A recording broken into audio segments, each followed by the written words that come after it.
will the Prime Minister tell President Trump to drop his demand for $1 billion settlement from the BBC? And will he guarantee that President Trump will not get a single penny from British licence fee payers? Let me be clear. I believe in a strong and independent BBC. They do need to get their house in order, and the BBC must uphold the highest standards, be accountable and correct errors quickly. Great British institution is under attack from a foreign government. President Trump is trying to destroy our BBC, not because he cares about the truth, but because he doesn't want to get away with his lies. Trump has undermined press freedom in America. Now he's trying to do the same here, disgracefully egged on by the leader of Reform. So will the Prime Minister tell President Trump to drop his demand for $1 billion settlement from the BBC? And will he guarantee that President Trump will not get a single penny from British licence fee payers? Yeah. Let me be clear. I believe in a strong and independent BBC. Some would rather the BBC didn't exist. Some of them are sitting up there. I'm not one of them. In an age of disinformation, the argument for impartial British news service is stronger than ever. And where mistakes are made, they do need to get their house in order, and the BBC must uphold the highest standards, be accountable and correct errors quickly. But I will always stand up for a strong, independent BBC. Say it, Davey. Mr. Speaker, this is right that the BBC's independence and impartiality are absolutely crucial. That's why we must stop President Trump from undermining them.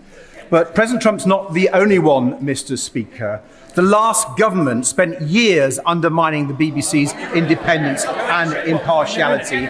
They put two Conservative cronies on the BBC board. One has had to resign, the other's still there, but he's been repeatedly accused of interfering in editorial decisions and staff appointments. Robbie Gibbs should have no role in appointing the next Director General. And given the Royal Charter gives the government the power to remove him, will the Prime Minister sack him now? Yeah. Well, Mr. Speaker, I certainly agree with the comment that the last government undermined the work of the BBC. They undermined pretty well everything they did in 14 years. Mr. Speaker, I'm not going to go into the individual runnings of the BBC. I'm a strong supporter of the BBC in the terms I've already set out. John Puffy. Thank you. Mr. Speaker, this is Care Leavers Month, when we remember the resilience and the brilliance of our young people who have grown up in care. And I was delighted to welcome a group of Southampton's care leavers to share their views with the Minister recently. But while this Labour government is taking real action to support care leavers, a Reform councillor has disgracefully described children in care as downright evil. Will the Prime Minister... He said it. Will the Prime Minister, and I hope the whole House, join me in condemning Reform's vile rhetoric? And will he reassure us that this Labour government will continue to support the protections and opportunities for all our care leavers? Well, Mr. Speaker, November marks the first ever Care Leavers Month, and that is a time to recognise that every child deserves support to achieve their potential. And through our landmark Children's Wellbeing Bill, we're requiring every local authority to help care leavers find secure accommodation. It saddens me that the parties opposite voted against it. The comments about children in care being evil are utterly appalling. And now the member for Clacton has heard them. I'm sure he'll want to condemn them right now. Nigel Farage. Thank you, Mr. Speaker. I've only got 30 seconds. The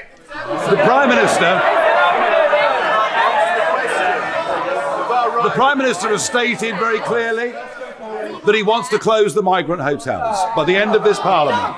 Well, the Reform-led West Northamptonshire Council, brilliantly led council, will be issuing foreclosure notices on 3 migrant hotels within the next few days in response to grave public concern about the safety of women and girls on the streets of West Northamptonshire.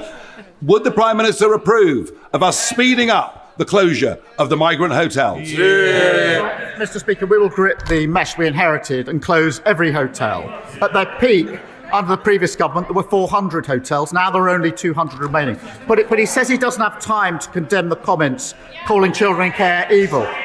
He's also not had the time, it appears, to condemn the racist comments of his own MP.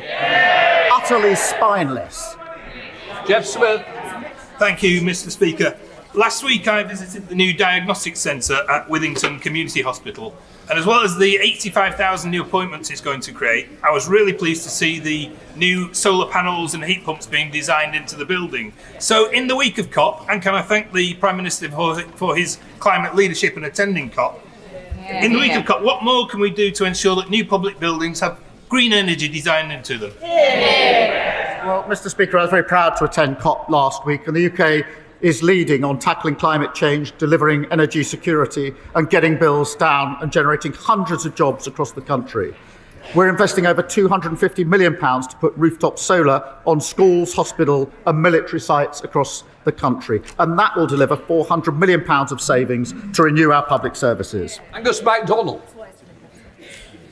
Prime Minister, successive governments impose massive environmental tariffs on customers using UK-produced renewable electricity, but far less on imported carbon fuel mains gas.